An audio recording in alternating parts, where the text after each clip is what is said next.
In this demonstration, I'm going to show you step-by-steps on how to grow wheatgrass. So first I start out with 2 mason jars that I'm going to use to soak the wheatgrass. The measuring cup, because it's a 1 cup measuring cup, and you soak 2 cups of wheatgrass to plant in your tray. And this is one of the wheatgrass trays, and the drain pan underneath it. And down here is my wheatgrass. I ordered 25 pounds of red winter wheatgrass from wheatgrass, I think it's wheatgrasskits.com. Okay, it's a little messy job unless you have a funnel, of which I don't have. And this is the sink in our guest house, so I use it for wheatgrass. Again, this is the wheatgrass, the wheat berries, the seeds. And here I have one in the jar, and I'm going to rinse them well and then put more water and let them soak overnight. Okay, so here you see I'm filling the jar up. And if you have a bigger jar, you can put 2 cups in 1 jar. But I don't seem to, can't find a big enough jar to do that, so I use 2 1-quart mason jars. And you see how the berries are at the bottom, so I try to stick my hand in there and really rinse them. Sometimes I spill water. And then I drain out the water, of which I'll do. Okay, so here are my 2 cups of wheatgrass berries that's going to soak. Now, suggestions are to soak for 6 to 12 hours. For me, just because of family situation and dealing with my kiddos all day, I'll just soak them and I'll get to them tomorrow during the day sometime and plant them. So I'll be back tomorrow and show you how we plant the seeds and what we do. Now you can see the wheat berries have been soaking overnight. There's a little bit of discoloration to the water. So I'm going to drain those, and we're going to go fill up our tray. This is a tray that I'm going to use. Again, I order them from wheatgrasskits.com, and I'll put the link below. And the tray's a little dirty because we've already grown grass in it. And let's go outside and fill it up with some dirt.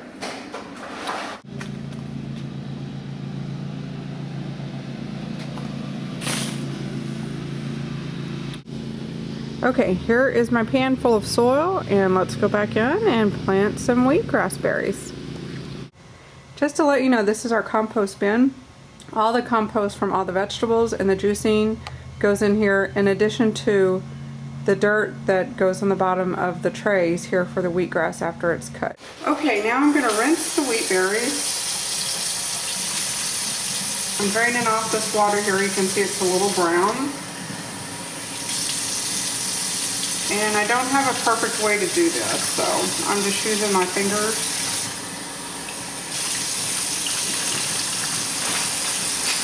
And this is 1 cup of berries.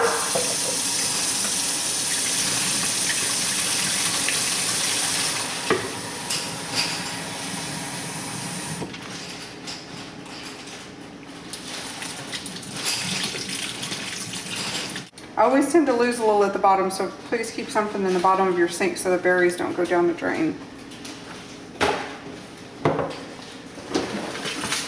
Now again, this is my tray. This is organic potting mix, and I have about 1 inch of organic soil in here. And I'm going to be placing my wheat berries in here, and they go in very thick. So it always, at first I thought it looked like it was too much if you're thinking of like normal planting seeds, but these you want them very close together.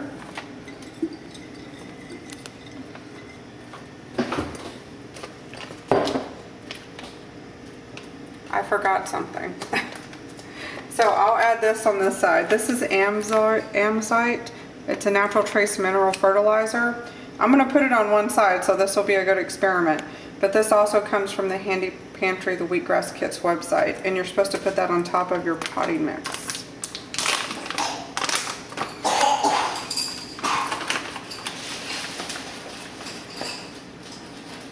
So, essentially, this is fertilizer. I'm going to put some on here and just mix it a little. We'll see what happens at the end. Okay, now my second cup of berries.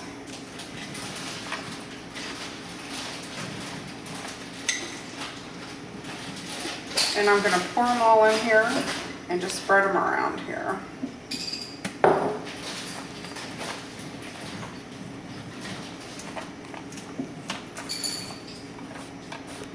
You just want to spread them nice and evenly and pretty thick in your tray so that it grows really thick like the grass in your lawn.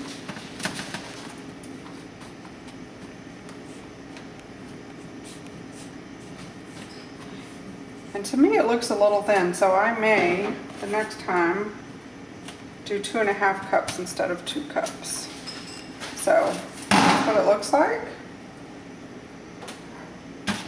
The next thing I'm going to do is water, and then I'm going to use newspaper and a plastic bag to keep it covered at the top. Okay, you're supposed to water it very well, and I'm going to spray it here. I have it sitting on a tray for the drainage.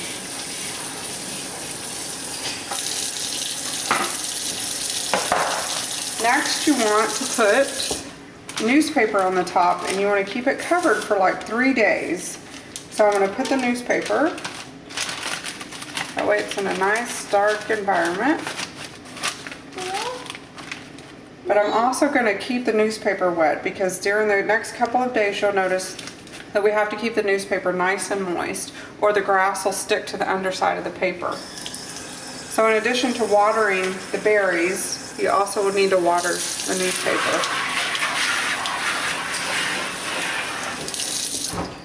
And a few years ago, the government determined that newspaper ink was no longer toxic, so you can use it on your wheat berries.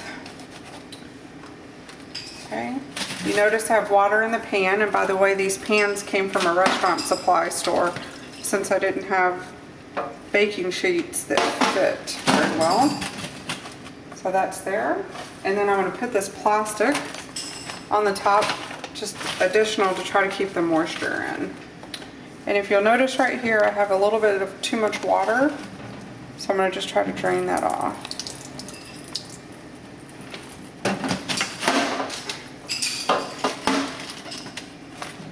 Okay, that's pretty much it for today. We'll come back tomorrow and see what it looks like. Okay, here we're about to look at the wheatgrass. It's been another day. I planted it yesterday. And there you can see the tiny sprouts. You can see a few of them stuck to the newspaper. Anyway, this is day 1 after I planted them on top of the soil. Well, I'll be back tomorrow after I water. I'm going to water underneath this paper, and again I'm going to put some water here on top of the newspaper to keep it moist, and I'm going to keep this piece of plastic for another day. See you tomorrow. Okay, day 3 of the wheatgrass. Notice how the little stems have grown, and it kind of forms this fuzzy material, and that's the seeds forming.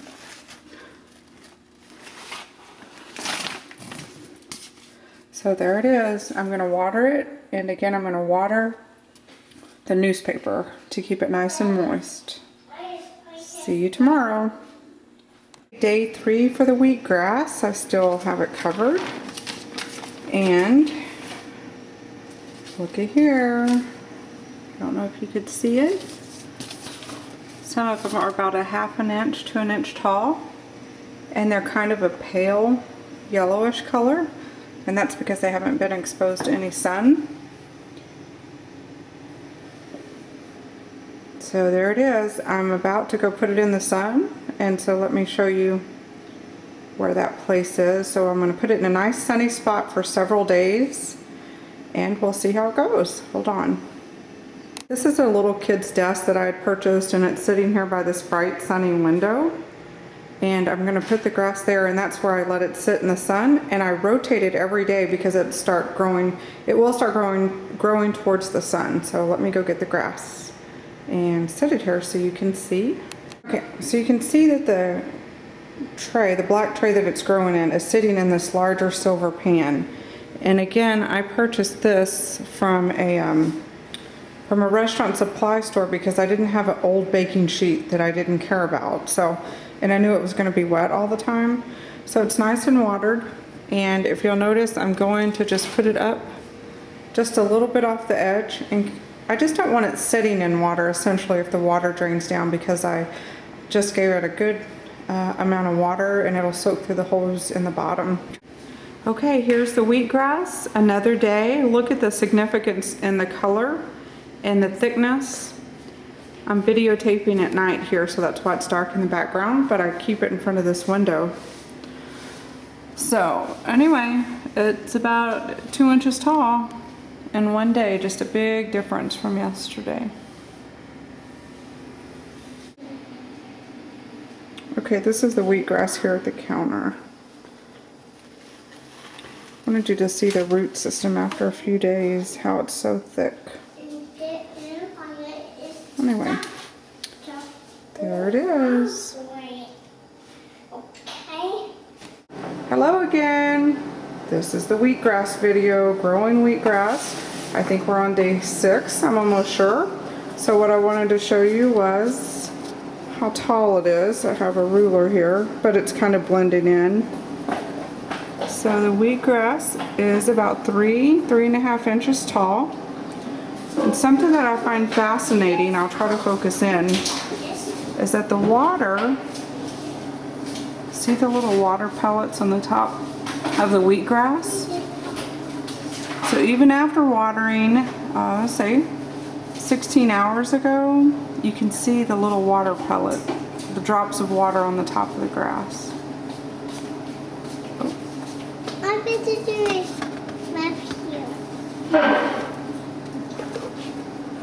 Okay, I have the water going here at a pretty good stream, and I'm going to use the sprayer. And I'm going to give it a good... It's going to knock it over a little, but it'll be okay. It'll come back up tomorrow. But the root system is so thick that it needs a good watering to get down into the system.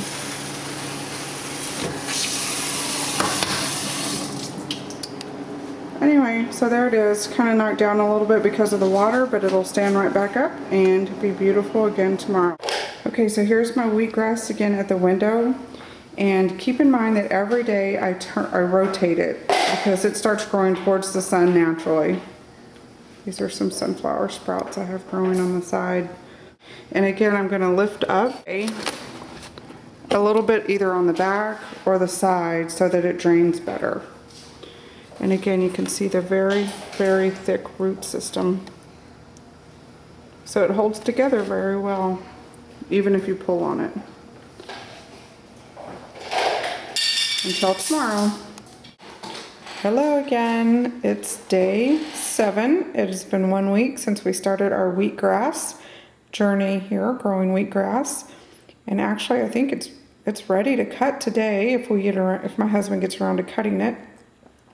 But anyway, you noticed I told you yesterday how it was knocked down from the water, and again, it's nice and tall. And it has been like 24 hours, but I want you to see, I don't know if you could see the water droplets that are still on the top of the grass. I find that absolutely fascinating.